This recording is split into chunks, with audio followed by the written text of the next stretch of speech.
In 1979, a group of young filmmakers set out to make an adult film in a rural Texas farm. But when their reclusive elderly hosts catch them in the act, the crew find themselves fighting for their lives. This week we watched X.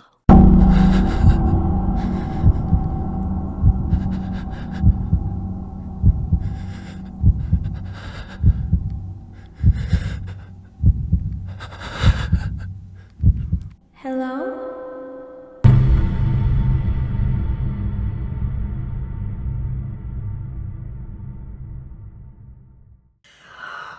I will not accept a life that I do not deserve. Oh my god. Today, we watched a sexual romp Not the romp. of a movie called X. Yes, X. X. Just the letter. Just the letter. The letter X. Not spelled out. No. Oh, I mean, the candle went out. Vibe. The vibe. They do say it in the movie because of the X factor. Yes. Right. Yeah. Yeah, we did watch X. That's a scary show, too. The X Factor? Factor. Oh, X Factor. Yeah, we did watch X this time. Smoke. That was on purpose. This was planned. I've got the script right here. Yeah, we watched X. Came out in 2022. It is the first one of a trilogy. Oh god. Oh my god! I bet you can guess what we have to watch do more next. Just kidding. Yeah, the first one of a trilogy directed by Ty West, who also did The House of the Devil, which we did do for the pod, which was incredible. Yeah. I just think he's a really good horror director. I still need to watch The Innkeepers again because it's been forever since I watched it, but that was like his, I think, second movie that he did after House of the Devil. And he was in Your Next. And he was in Your Next as one of the minor character, as a cameo. Ty West. But yeah, 2022, directed by Ty West and starring Mia Goth, who not only plays Maxine, but also plays Pearl in it. And she also plays Pearl in the prequel, obviously.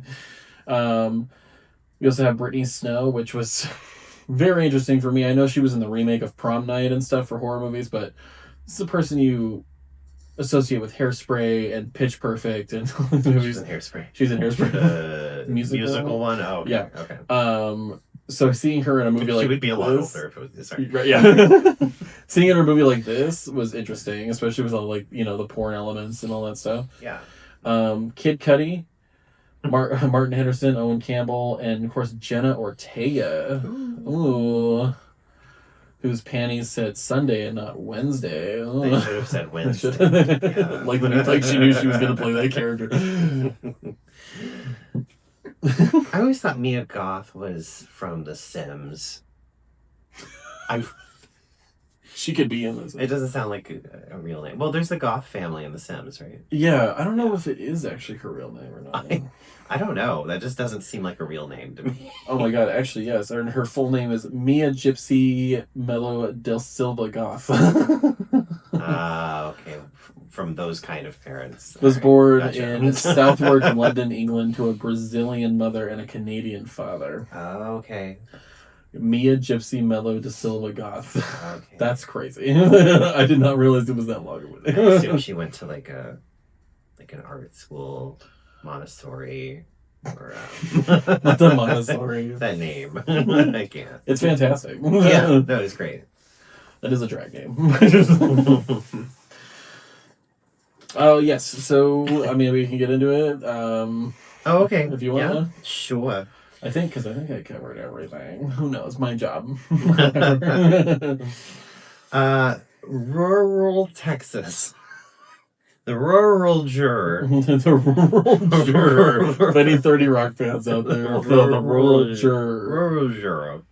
The Roaring Junior. Rural Texas in 1979.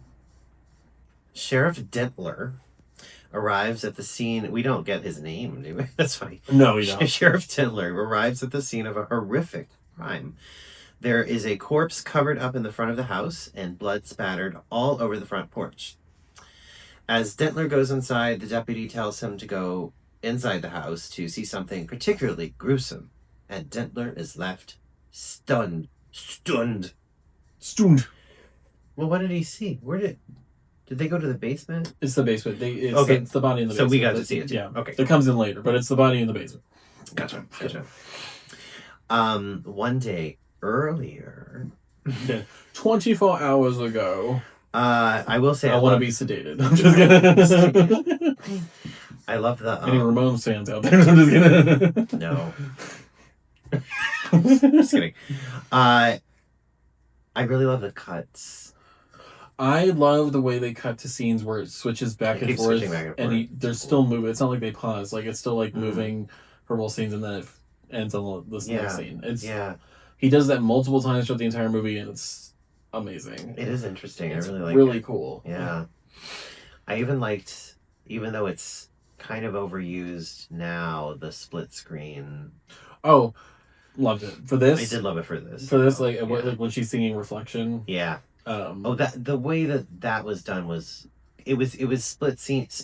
Oh my god! It was split screen. Split screen. But it was original in that, it was kind of the movement of the camera. Yes. And then like using the same scene in both split screens, momentarily. Yeah, that was kind of cool. And I like the God, not to be a pretentious art student.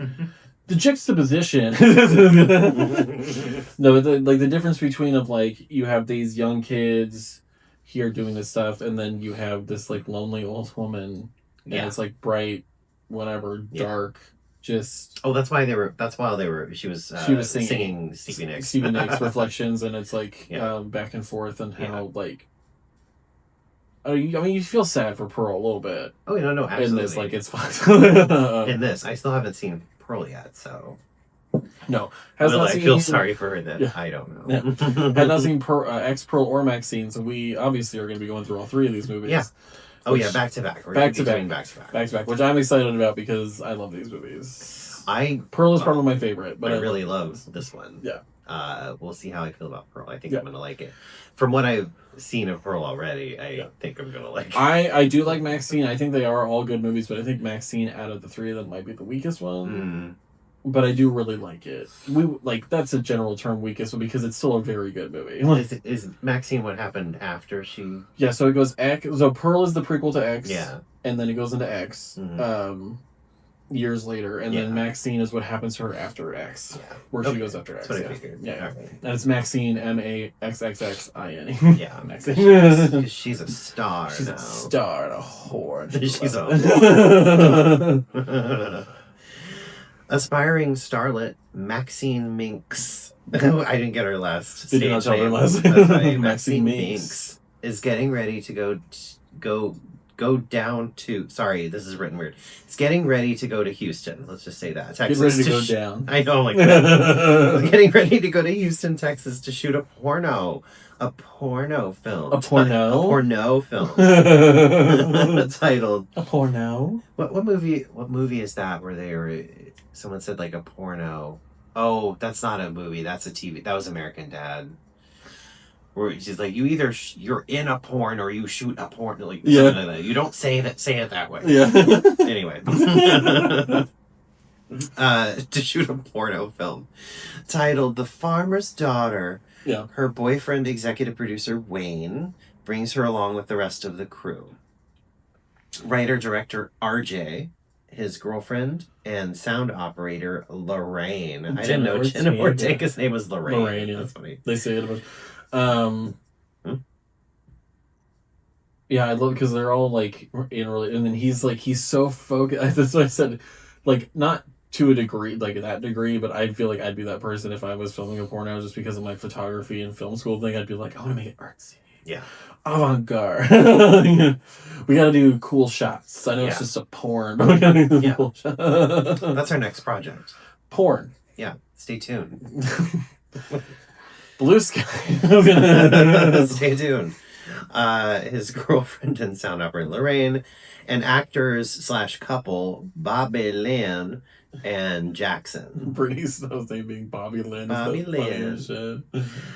Wayne refers to Lorraine as Church Mouse because he sees her as more prudish than the others. Yeah. And Bobby Lynn and Jackson make out on the way there. I mean, they make it. She has like wearing a cross and like muted or church tones. mouse, Church, earth yeah. I mean, it made tones, sense. Yeah. all conservatively dressed, while Bernice does in like this like small jumper with her boobs out. Like, she was dressed like the daughter in Ab Fab. Oh, Jenna Ortega. Yeah.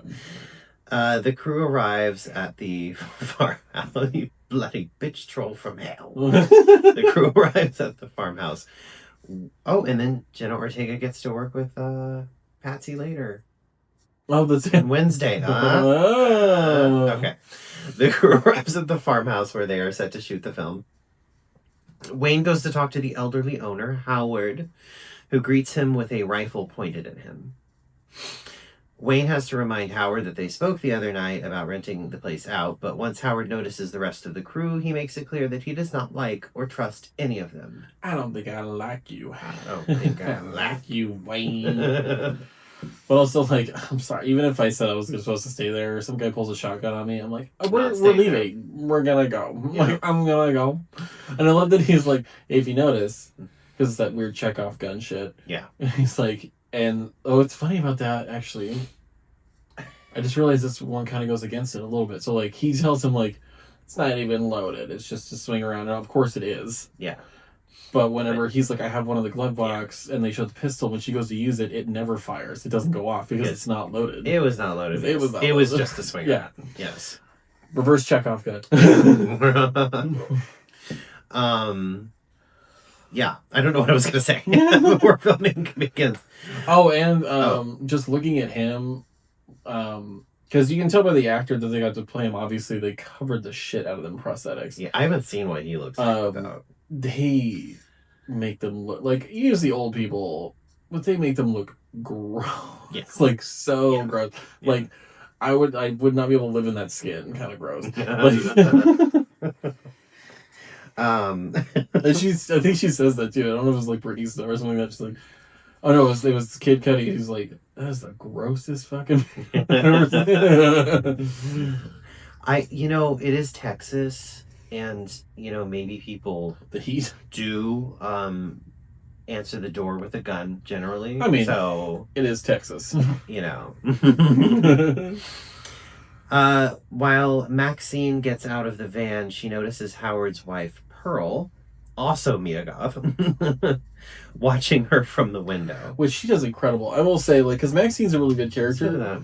But she also did really good as Pearl. Like, that's insane. Like, you're playing these two characters side by side, one in obviously a shit ton of prosthetics and makeup, and the one that's, like, obviously you and just, like, makeup and stuff. But you can't really tell it's her, which is crazy. Because the first time I watched this, I wasn't sure that it was actually her until somebody was like, oh, yeah, she plays Pearl. And I was like, oh, shit, that is her in the makeup.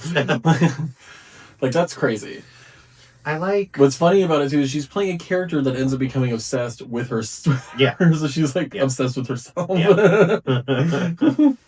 I think it's like she does a great job considering, to me, the makeup was a bit limiting because it just looked like a young girl covered in prosthetics. Like it didn't convey to me an actual old woman at all. I think it's what he was going for, to make you so you could kind of see it a little bit. And I think maybe he wanted to kind of portray the inner youth that was within Pearl too. Yeah. How she still got it. She still has these aspirations. She still wants to do these things, and yeah.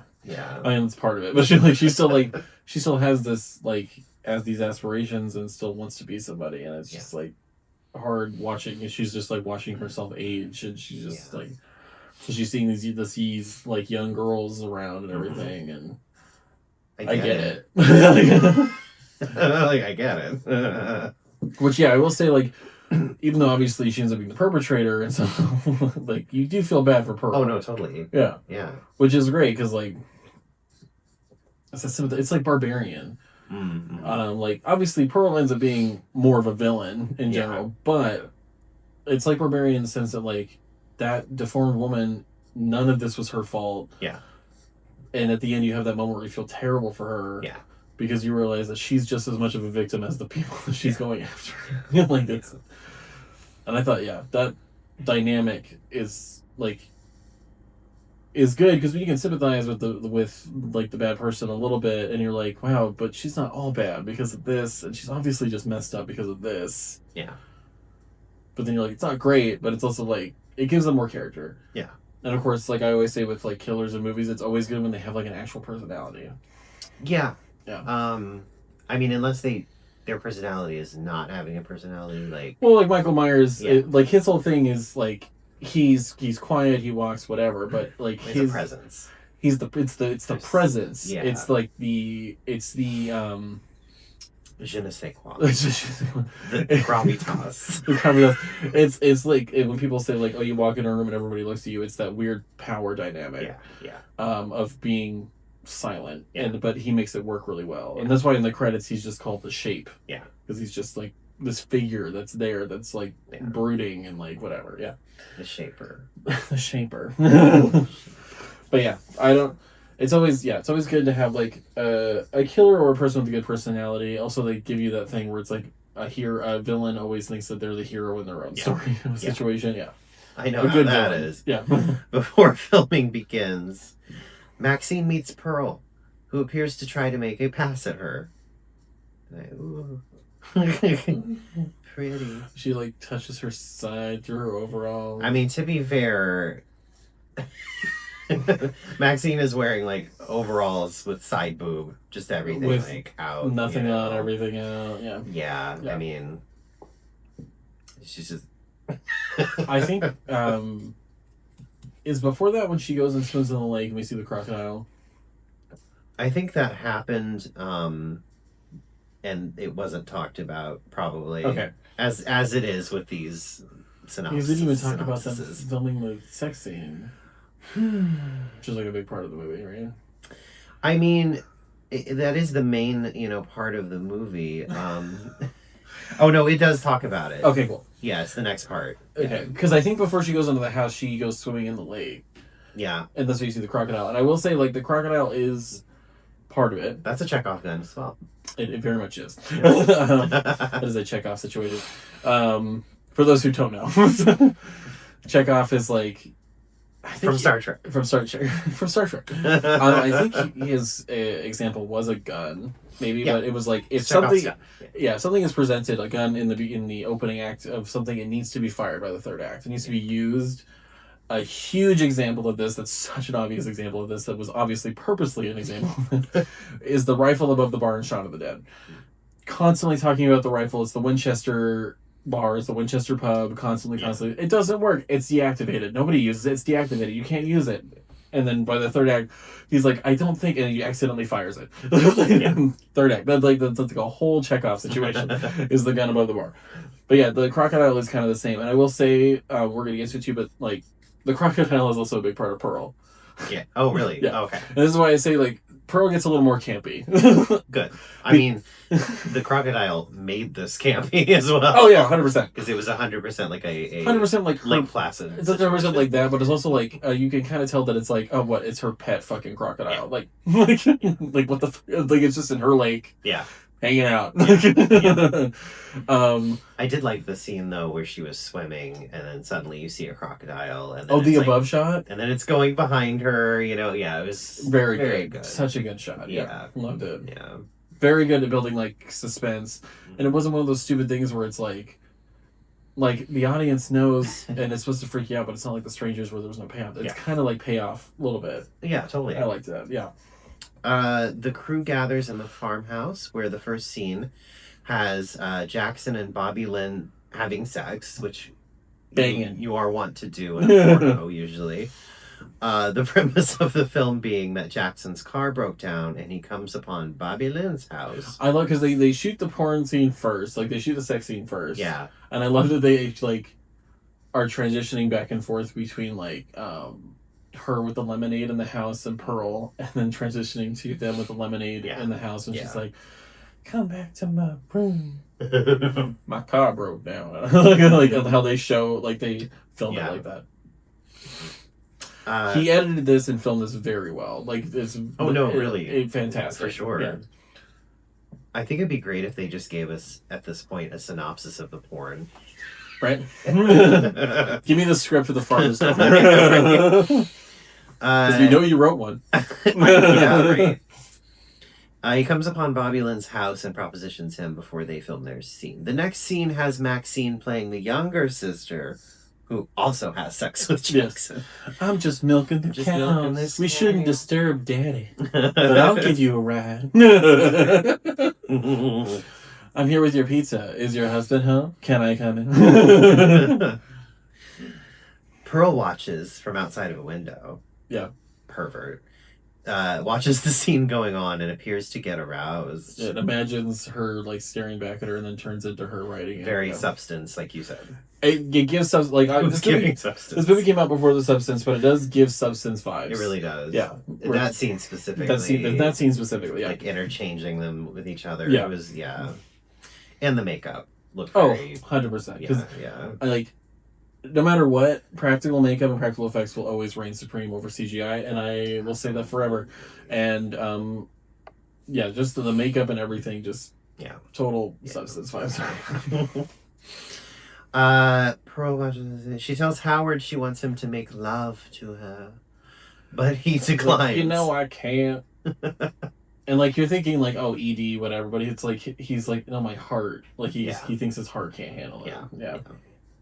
He declines. Like, I decline, since he feels his heart cannot take it.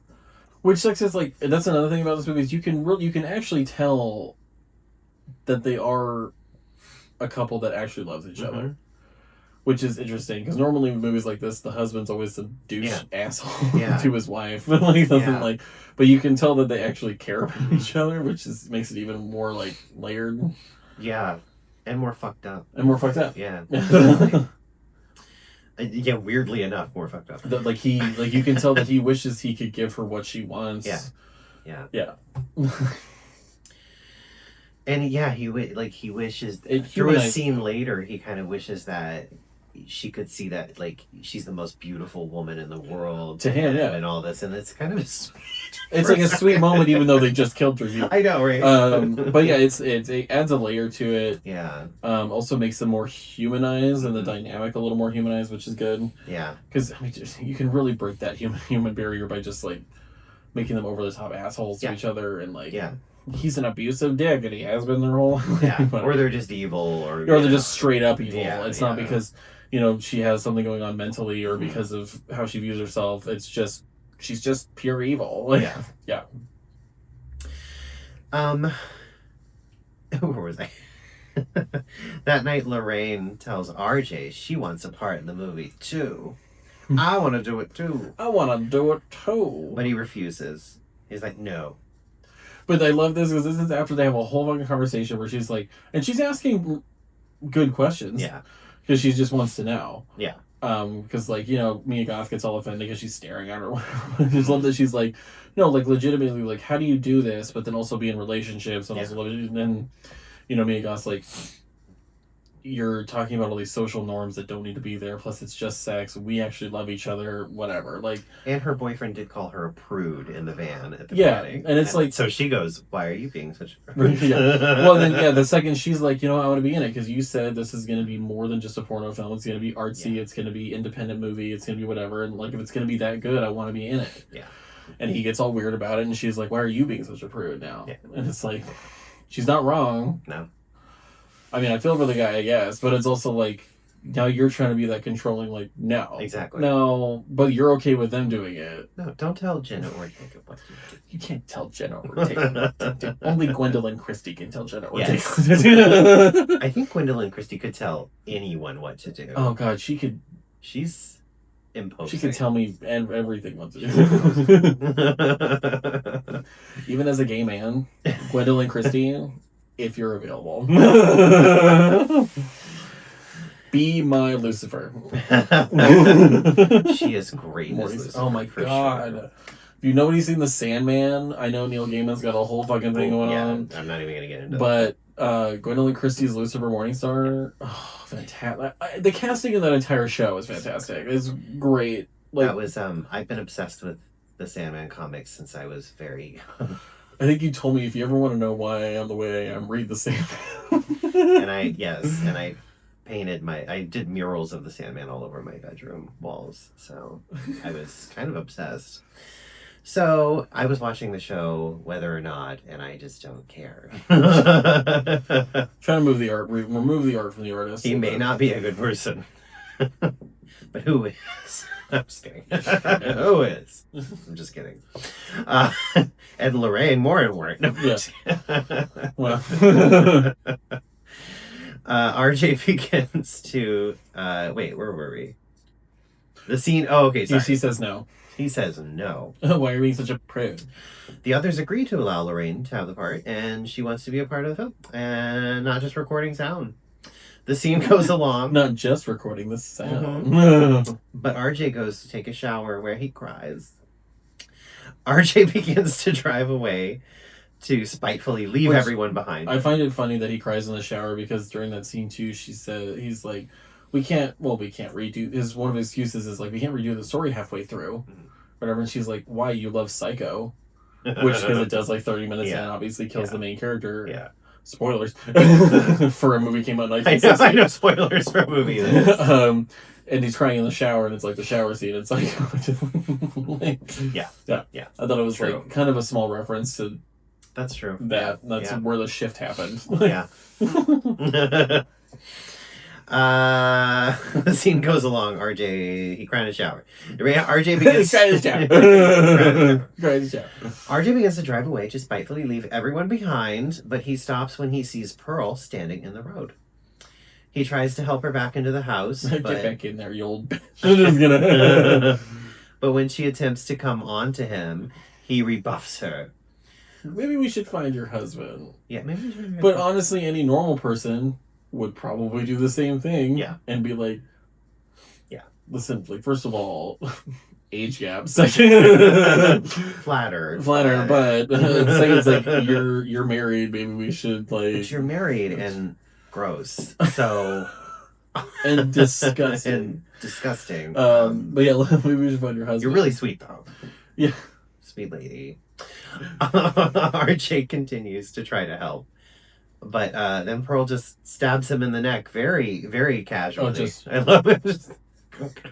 Which I like that too, because her doing it so casually just already gives you the sense that like she knows. She's done this. She's done it many times. Many times. It kind of reminds me. Isn't there like a weird? I think it's Japanese. There's like a Japanese folklore about like a woman who. She has her mouth slit open, and she comes up to you, and if she asks if she's beautiful, and if you say anything other than "you are beautiful," then she kills you, and it's like a whole situation. I think I forget what it's called. One part of that for sure, but I don't know. I forget what she's called, but that kind of reminds me of that, where it's like he didn't want her killed, so it's kind of like it just reminds me. That just pops in my head. And in a parallels. Yeah. Oh, the Roomba. Okay, interesting. The Roomba has a sticker on the back of it as well. Have you seen it? It says Pussy Wagon? Pussy Wagon. And then if it, gets stuck somewhere and dies, the pussy died. Oh my god. I love the juxtaposition of her stabbing him quite casually and slowly, and then while he's on the ground, just like hacking at his neck. Oh, just over. And it's not like it like implies it. It's just like over and over. Yeah. And over. Yeah. It's the Kuchisaki Onna, the slit mouth woman. The Kuchisaki Onna. I think that's how you say it. I don't know how to say it. Oh, Kuchi is mouth. It's Kuchisake hyphen ONNA. Onna is woman. Onna, yeah. So I know limited. Kuchisaki Onna. I know so limited I think Japanese. that's slit mouth. Saki's like slit, a slit mouth. That makes sense. Yeah. Yeah. Who hides her disfigurement and asks passersby if they think she's beautiful before attacking them. Ah. So it kind of just reminded me of that. Cool. Everything can be led back to Japan. Yeah, true. RJ begins. Wait, no, RJ's dead. Sorry. He begins though. He begins, What I love is like she's stabbing, like it's the stabbing, it's the prosthetics. It looks really blood, cool. The blood hitting the headlights and the red light. Yeah, it turns the scene red. Love it. Beautiful. Love it. Meanwhile, Wayne goes to look for RJ in the farmhouse. Got in the smallest underwear you've ever seen in your life. In these tiny, and he's walking around like this with like his little tiny bikini briefs on. It's really funny. Yeah. And he's the type of guy that would do that. Oh, 100%. 100% the guy that would wear that underwear just because he wants to just show off everything. Yeah. Because he's just that type of person. Yeah. In the farmhouse, it's actually a barn, but it ends up stepping on a nail while barefoot. Yeah, we love a Home Alone. We love a Home Alone situation. The nail in the foot, because you're not expecting it to do it right, then it's just like, and then the second he pulls it out, blood's going everywhere, and it's just like, oh god. Have you ever done it where, like, I don't know, if you've ever been in a house where somebody's redoing their carpet and the tack strip is everywhere? Yes. Last time that ever happened, I ended up backing up and my heel went through the. Yeah, I don't like that. Hurts so bad, and those aren't as long as nails, but like no, they fucking hurt. Yeah. Tack strip everywhere. Like, what are we doing? Broken glass. Legos. Walking on Legos. It's a little inappropriate, but I remember there's this like some stupid. I don't know if it was an AI picture or something like that, but somebody like made it of. It was a Lego butt plug. Somebody in like a little package said like, you thought stepping on him hurt. Nice. And I was like, what the fuck? Fantastic. He steps on that and he hears something and looks through a hole in the wall. As he looks over and you can see a shadow move. Yeah. And then and that's what I love about Pearl a little bit is like she literally does things, and so does the husband, to like lure people into situations. Yeah. And seeing the shadows, of course, white man, he's gonna go check it. Yeah. Yeah. Looks through the holes and it's like 1, 2, 3, and then he sees the shadows. Holes. And then a pitchfork comes through right into his eyeball, and it's like, fuck. I just love this 3 holes and then a pitchfork. And then a pitchfork. For all 3 holes, which is just great. Yeah. So I mean, the thing is, it's almost like it's almost like a set up fun house for them then, because seriously, because that was kind of set up that way to do that. 100%. 100%. It reminds me of Nothing But Trouble then. Oh god, that movie's insane. Wherein the prosthetics on Dan Aykroyd, similar, are crazy. If you haven't seen Nothing But Trouble, it was a huge box office flop, but it is one of my favorite movies. It's insane because it is insane, and it's like and it has fucking Chevy Chase, Demi Moore, Dan Aykroyd, John Candy in drag. John Candy not only playing a cop, but also in drag as the cop's sister. Yeah, Eldina or something like that. Something like that. Great name. That movie's insane. I love that movie. Meanwhile, Lorraine gets up to look for RJ, while Howard says that Pearl is missing. Lorraine goes into their house. I feel like it's skipping something. Lorraine goes into their house to look, but ends up getting locked in the cellar by Howard. Yes, yeah. Yes. Yeah. He's like, I can't go down. Can you go down there to look for the other flashlight? Yeah. And it's like, okay, Buffalo Bill. Yeah, I'll just go do that. He ends up by horses starts playing. I know. He's just like dancing. Would you fuck me? That's a great song, though. Oh yeah, it's such a good song. Movie's also very good. By a singer, Q Lazarus, has a tragic story. All that, you should look up Q Lazarus. It's really awesome. It's funny because I never realized. I don't think I realized that song was a woman singing. First of all, that's a woman singing that. Yeah, it's a black woman. What the? Whose stage name was Q Lazarus. I thought it was a man. No. Well, no. That's insane. But she's awesome. Where was I? So many tangents. If you listen to this, then you love tangents, evidently, because Oh yeah, I mean podcasts are supposed to do it. we go off on a lot of tangents. Yeah, we go on a lot of tangents. If we didn't, it would be completely boring. Yeah. Welcome to the stage, Tangent. Tangential. I'm trying to think of something. Okay. Sine. And I am Terracotta. Sine, cosine. She gets locked in the cellar, and as she wanders, she turns around to find a man's nude corpse hanging. She screams. See, at first I thought it was RJ, but it's not, because I thought she dragged his body down there. But See, I thought it was too, but then I it's realized it somebody wasn't. else, Yeah. And that's why she was even more freaked out, because it's somebody else. Yeah. Because it's like, oh, okay. That's not the first time. It's not the first time. She screams, begins to try to break out. A lot of people use that scene of Jenna Ortega screaming, because it is a very good scream. It is a good. She did a good really scream. good. Yeah, she did fantastic. I mean, I love her. I really do. Yeah, I don't care if she seems overrated now or overhyped. I love Jenna Ortega. I mean, they put her in anything that's remotely gothy or horror. Yeah. And I love it. Amazing. I don't care. Be in more Tim Burton shit. I don't give a shit. Like, I know, as long as Tim Burton goes back to making what his old movies were, like. Yeah. Because even the second Beetlejuice actually did pretty well with that. It did well with being like his old movies. Was it good?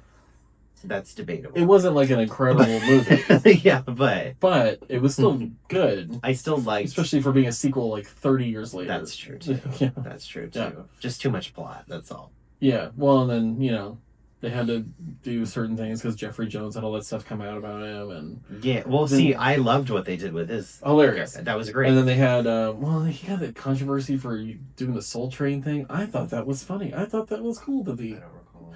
It was like she goes in and it's like the train to the paranormal, whatever, and it's the Soul Train.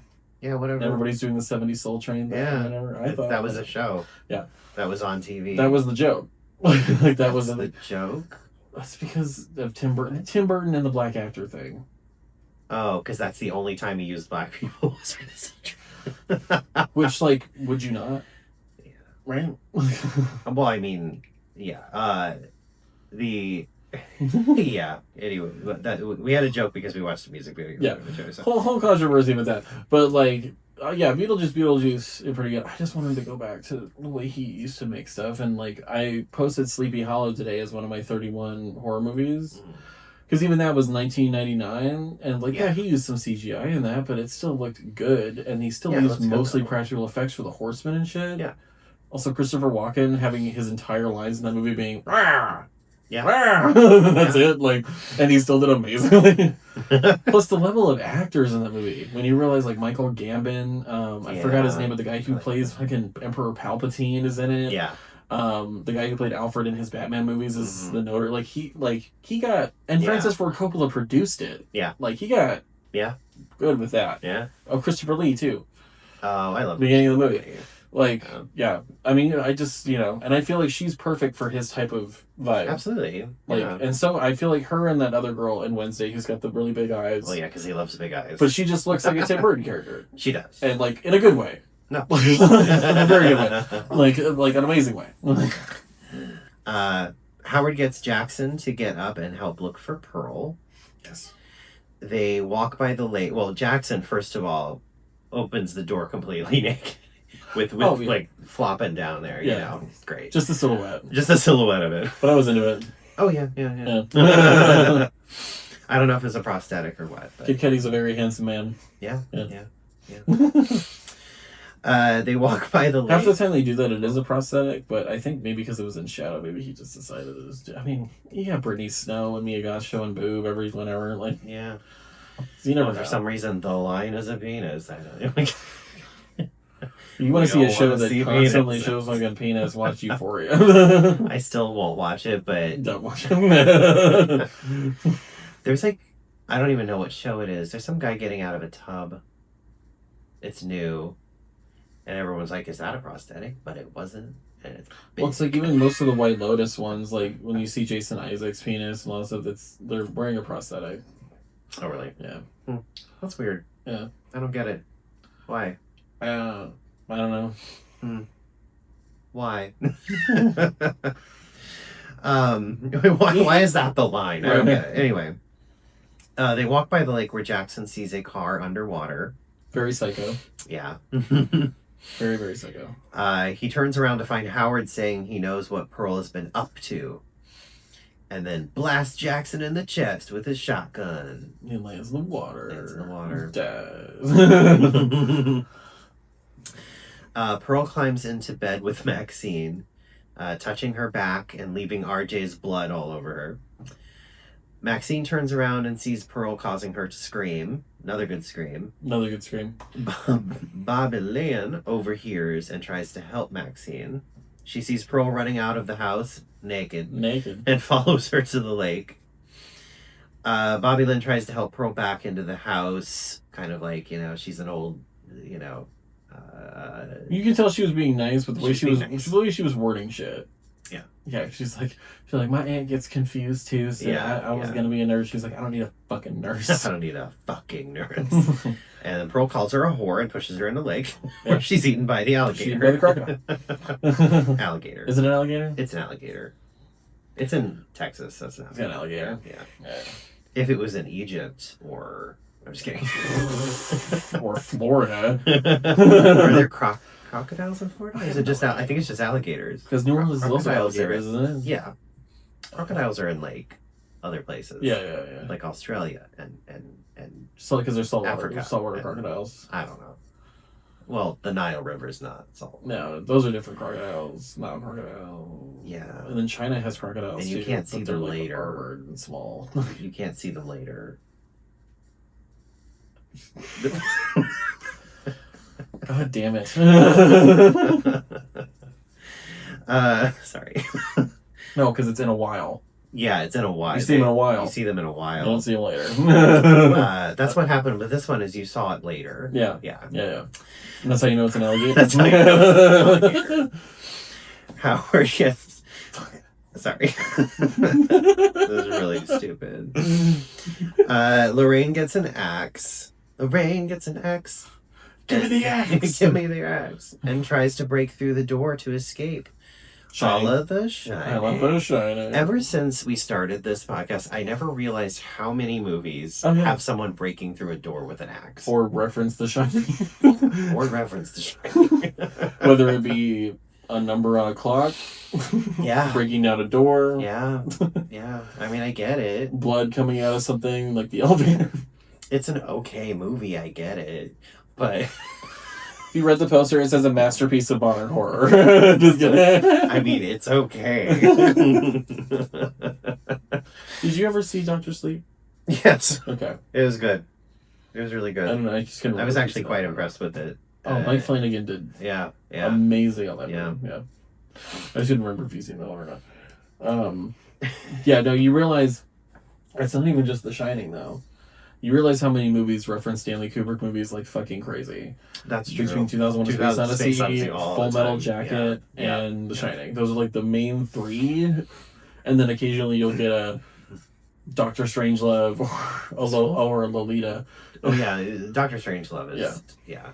Did Full Metal Jacket or an Eyes Wide Shut with the orgy scene and the masks and all that stuff. Occasionally you'll get that stuff, but it's mainly the three: Full Metal Jacket, 2001, and The Shining are like the Did Full Metal Jacket have the Me So Horny in it, or is that a different movie? Okay, it isn't. Okay, it's because the guy who plays Private Joker in it is Papa from Stranger Things. Yeah. And he Michael Modine. But yeah, she's the one that she comes up to and she's like, "Me so horny." I mean, of course, the song that samples it, but but yeah, those are like the main three because you got him and you have Vincent D'Onofrio in it too, who's like the one who in the beginning that goes crazy and anyway, breaking through with an axe, and then she tries to get the breaking through this plot with an axe. Hold on. breaking through this plot with an axe, and then she tries to get the latch open, and he smashes her fingers like so bad. Like one of them's bad. There's bone coming out, which also like Shining because like she hits him with the knife and the thing, but like the fingers get smashed bad. Like the prosthetics are crazy. It is. Oh, and just because it's Jenna Ortega, I felt like protective. Oh yeah, because she's so cute. Well, she's so adorable. You never see her get fucked up like that. She's so little and adorable, and you never see that in anything. You never see her get fucked up like that. That's funny. he severs one of her fingers also. Yeah. Oh, Yeah, God. because you see the bone. It's gross. Maxine hides in the couple's room under their bed, and then they come in, and then they decide to fuck. Oh, yeah. They talk about the murders, and Howard finally obliges Pearl and has sex with her. While the while the bed is like going like this, and she's And like like, as gross as they are, like it's almost it was a almost a sweet scene though. moment. Yeah, there was like a nice scene Where it's like there. you can tell that they love each other. Yeah, Yeah. Maxine sneaks out and tries to go to the van only to find the keys missing, but she sees RJ's corpse. Also, there was a tire was. Yeah. Well, it wasn't slashed, but But there the was a knife was in the and tire, so yeah. you pull it out or it falls out, it's gonna blow out. Yeah. Yeah. She grabs Wayne's gun from the glove compartment. Max runs to the cellar to free Lorraine. So I guess there was 2 checkout guns in this. Maxine runs to the cellar to free Lorraine while she tries to get them out. The shotgun, the crocodile, the shotgun, the alligator, and the pistol. Yeah. Yeah.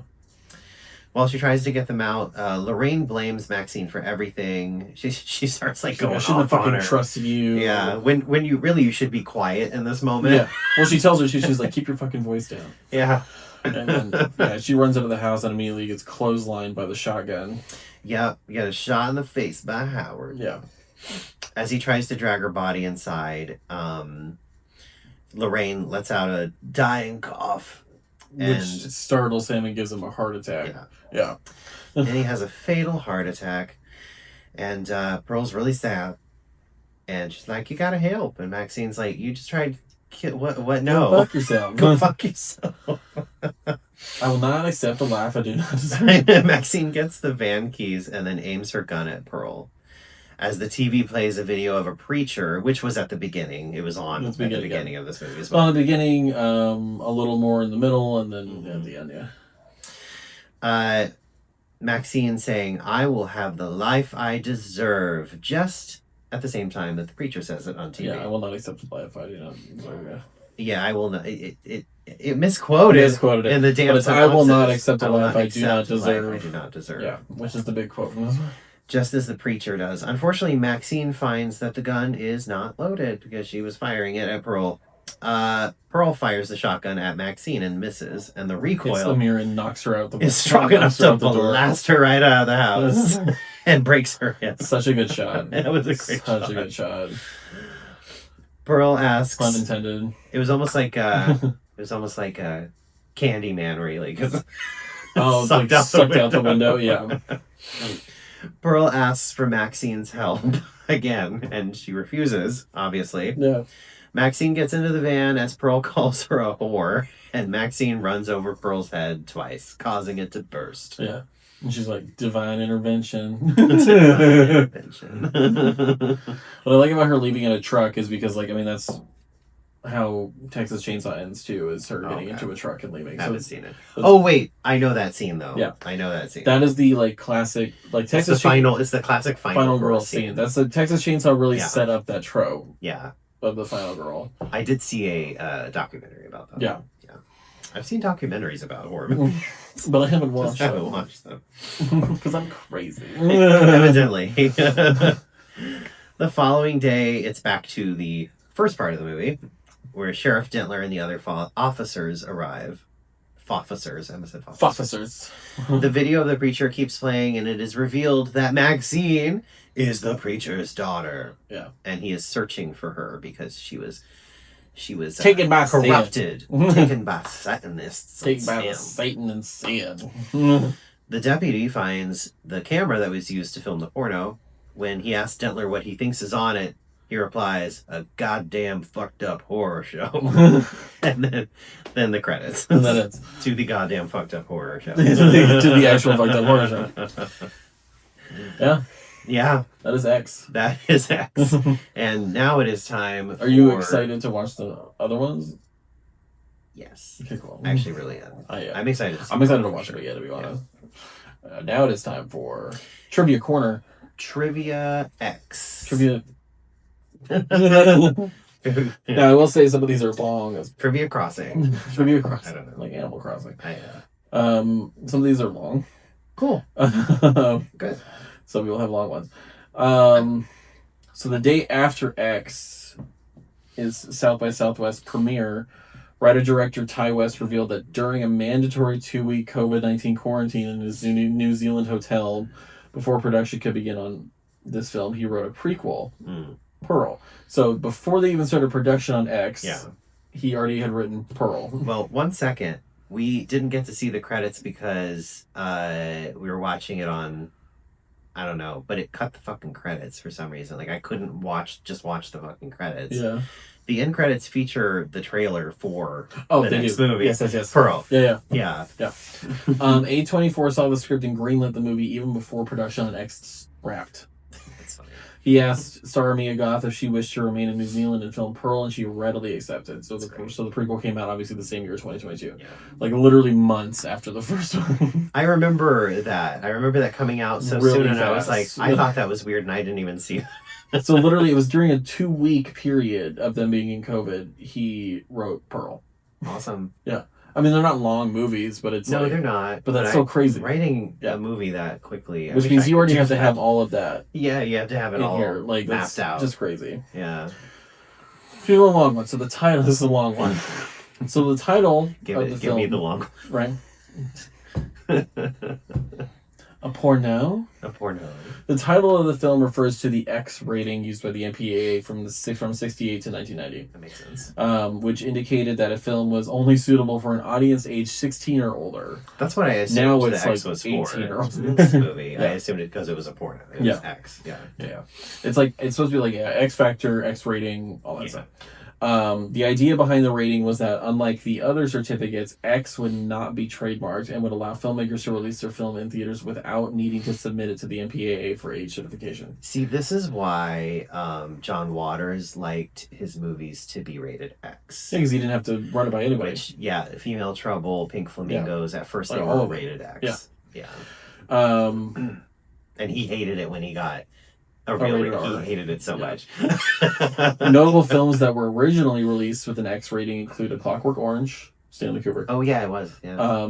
Fritz the Cat in 1972. Yeah. Last Tango in Paris. Oh, I didn't know that. Midnight Cowboy. And Sweetback's Badass Song, 1971. And Badass is spelled BAADASSSSS. Badass Song. No idea what that is. No idea. I want to see it now.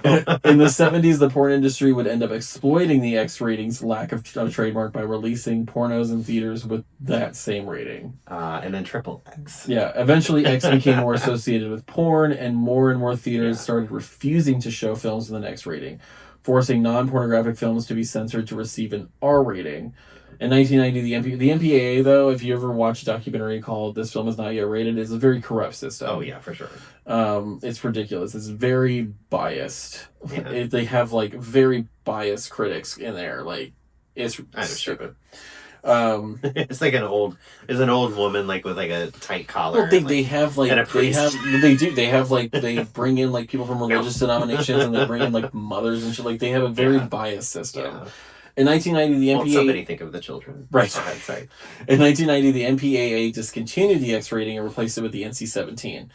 Unlike X, NC-17 was trademarked and could not be self-applied, but it still meant that most theaters would not show the film.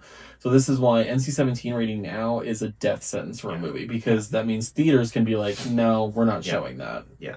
A few movies have almost gotten that. Deadpool got that. Really? And they had to cut a joke out of it to make it rated R. Seth Rogen actually found a way around it for Sausage Party. 1, because it was animated. Yeah. 2, it was food. Yeah. And 3, they added he said he added one of the most anti-Semitic racist jokes he possibly could, so they could be like, if you cut that, you'll get an R rating. Oh. Knowing full well it was going to get cut. Nice. I don't think he's ever said what the joke was or whatever. But I want to know. Yeah, it was something like that. Probably not. It was something like that, or a scene they added in where they were like, if you cut that, we'll give you an R rating, knowing full well it was going to get cut. So it was kind of it was them working around the system. I don't want to hear that because I agree. Just want to make that clear. I doubt it's even funny. So maybe. Yeah. It probably wasn't even funny. But what if it was really funny? What if it was really funny? And I don't know. I feel like the system they work in is just real stupid sometimes with that. Yeah. Because it's violence and shit. R rating. You give me a Kill Bill, it's gonna get an R rating. You add any sort of sexual shit to it, NC-17. Puritans. It's the puritanical system that we never got away from. It's just ridiculous. Like, because they came here not to escape religious persecution, yeah, but to create religious persecution. That's why they came, because they wanted to persecute people and they couldn't in England. Yeah. That's why they and came they weren't here. really supposed to be allowed to do it here because the founding fathers did not like Christianity. Well, yeah, I mean, they were deists. Yeah. Which is a different. They would consider themselves Christians still. Yeah. But they were deists. But if you read any other works, they were very Yeah. separation. Yeah. I mean, they still were not good people. Yeah, no. Yeah, NC-17 is still a big part of movies today, and like probably the reason why a lot of things get cut out of movies that you don't notice is because the MPAA will say you need to cut all of this, otherwise we're going to give you, which is ridiculous. Yeah. Like I understand certain things. But like, come on. Yeah. Next one. In an interview with Brittany Snow, talks about filming the nude scenes. She said, "I think there was a lot of confidence in terms of our characters, and a part of the nudity came from the confidence that our characters exuded. It almost felt necessary because not only were we filming porn, but our characters would have been so comfortable with that."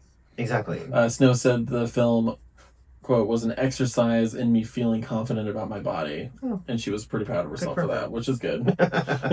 Again, because it's weird to see her in a movie like this based off the other one she's done. Yeah.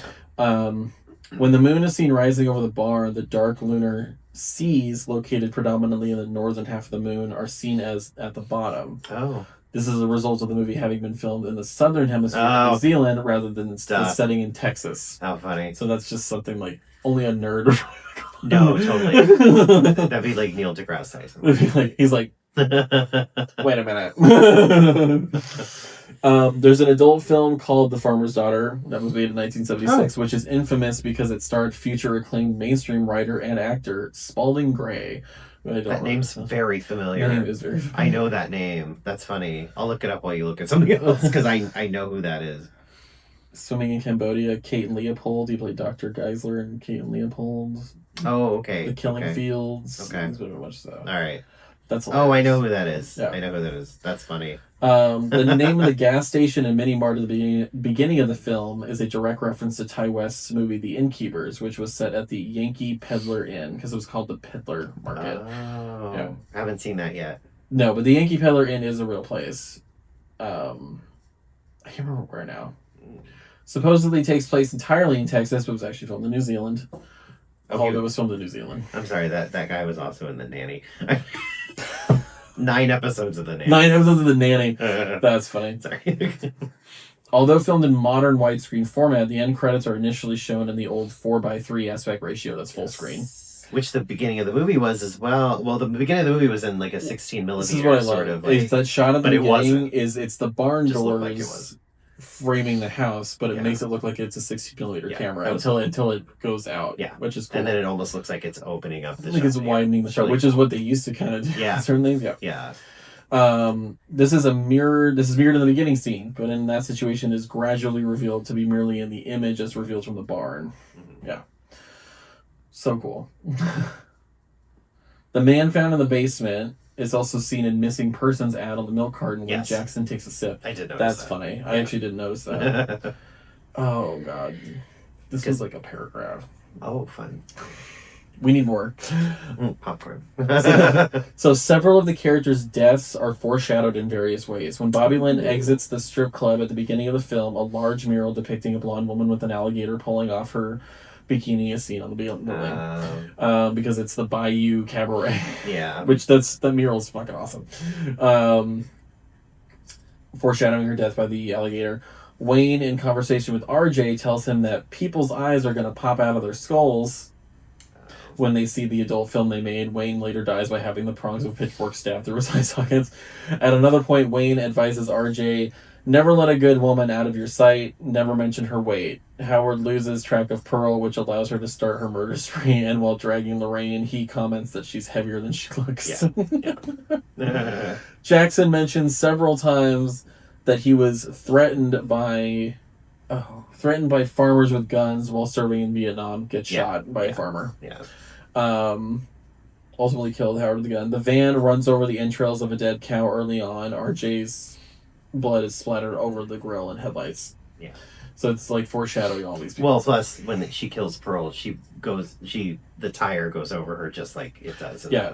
Pearl meets her end when Maxine backs a truck over her body, crushing her head. That was the van runs over. Yeah, just like the cow headlights. Pearl stabs him, and then Pearl meets her end with that. In addition, when Howard and Jackson go looking for Pearl, Howard mentions his worry that Pearl will fall and break her hip, which she did. It took up to 6 hours to put Mia Goth in full makeup, including 30 individual prosthetic pieces to become the character Pearl, who was about 4 times Maxine's age. Yeah. Lorraine references Psycho during a conversation with the group. Later, Jackson discovers a partially submerged car in the pond, similar to Marion Crane's car in Psycho. When filming the scene of her iconic scream in the basement, Jenna Ortega was hungover after going on a bar crawl the night before with castmate Kid Cudi. That's funny. That is funny.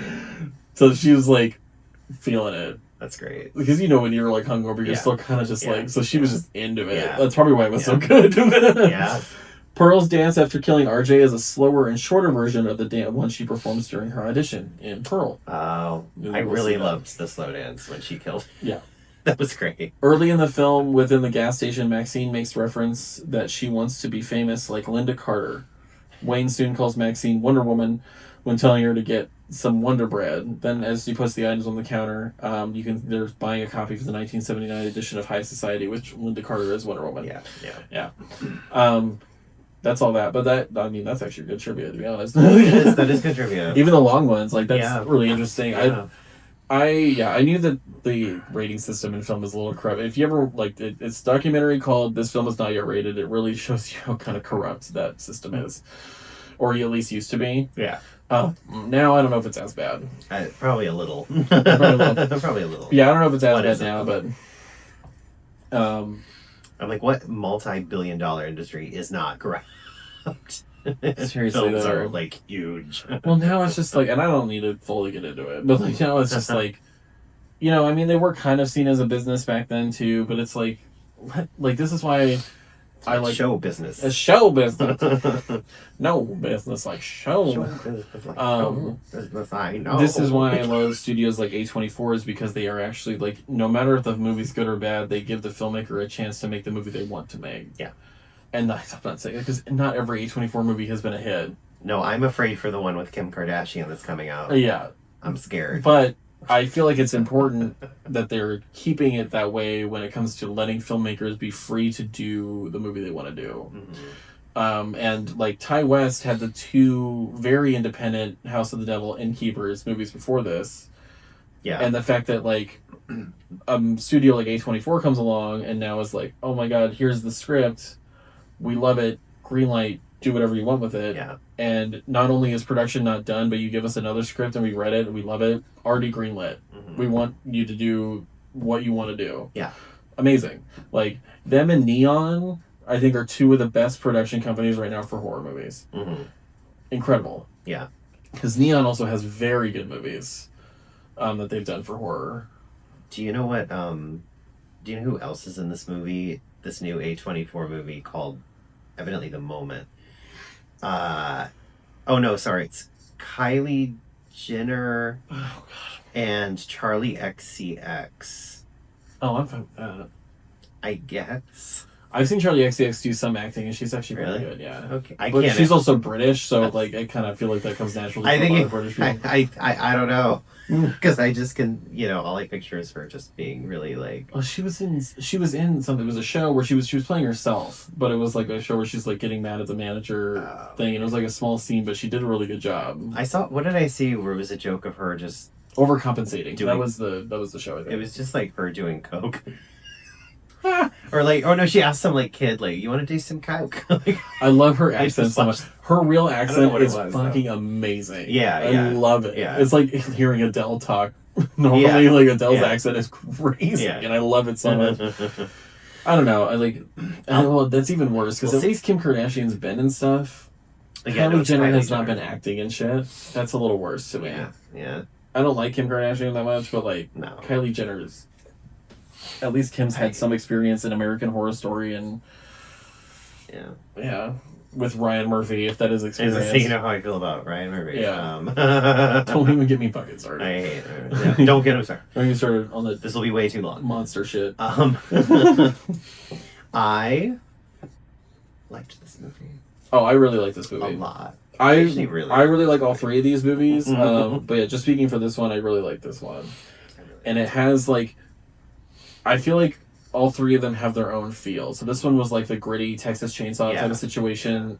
Pearl is like I told you, somebody described it as Wizard of Oz mixed with Psycho. Yeah. And it very much has that like 60s camp interesting weirdness to it. Brightly colored. Oh, okay. Like crazy. Like this one's dull. I guess it would be Wizard of Oz-ish because it's like it's supposed to be like in the 30s or something. Yeah, yeah. It's like when he's coming back. Yeah, it's very, very brightly colored, like Technicolor.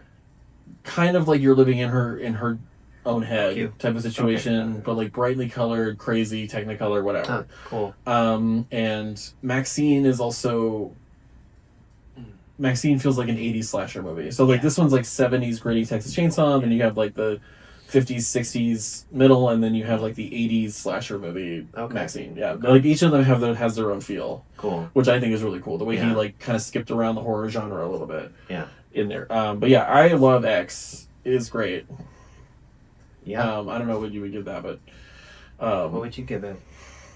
But at least a 4.5. Yeah. At least a 4.5 stabs to the neck.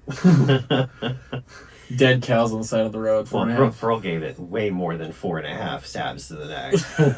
It was like 16 stabs to the neck. I'm gonna give it 4.5 pitchforks to the eyeballs. Oh God. Yeah. What's funny is like that one didn't bother me as much as the nail going through the foot. Oh, really? Because obviously the pitchfork you... Well, no, actually that didn't bother me either that much. That was expected, honestly. I was expecting it. It's weird because I would actually say watching Jenna Ortega's that figure get severed would bother me more than that. That bothered me because it seemed more realistic. It was very realistic. Yeah.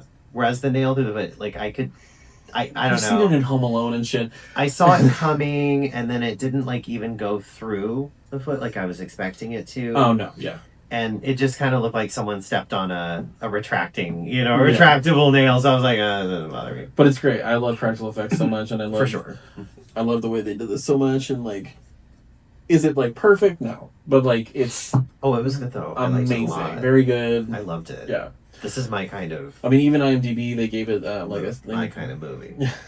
They gave it like a 6.5 out of 10 on IMDb, but that's like an average. Yeah. And I thought when I was looking at it on Letterboxd, because like I know a lot of people have given this a 5 probably, and see, like I gave it a 4, but I'm gonna up that to 4.5. Things aren't for everyone. Not everything is for everyone. No, like I had a friend give it a 3.5, and I'm like, But it is for me. Oh my God! Somebody gave it a 3.5 stars on Letterboxd and called it the Texas Backshot Massacre. That's funny. No, I think it deserves a 4.5. But that's I mean, we'll get to my rating on Pearl whenever we do that one. But yeah, this one it's fantastic. It's very good. Well, I'm gonna go write an NC-17 movie. It should be easy. The most fucked up thing you've ever heard. It's literally just gonna say interior house night sex scene, and that's it. NC-17. Full peen. Full unprosthetic peen. Yeah. And it's in 3D.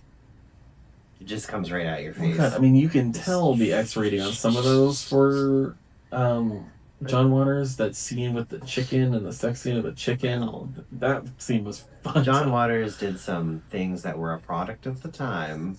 Oh, very. Where there was no ASPCA watching movies for animal cruelty. Yeah. But also. Which is a little psychopathic that he did. But anyway. But I mean, his thing was not just shock value, but also he wanted to make people feel uncomfortable. He wanted people to feel weird and feel. He wanted the actors to be uncomfortable. He wanted everyone to be uncomfortable. Yeah.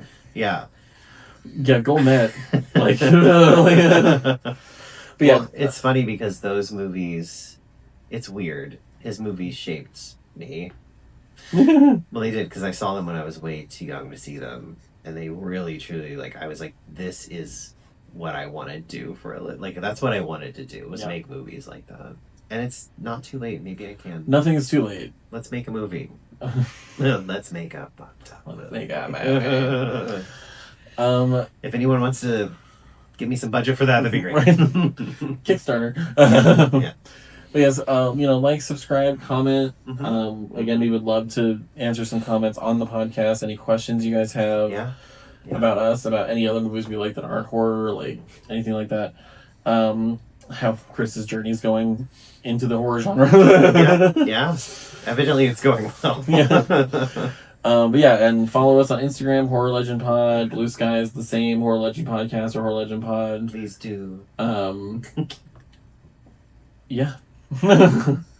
We appreciate all the listeners and the watchers. We just do this for fun, so. Yeah.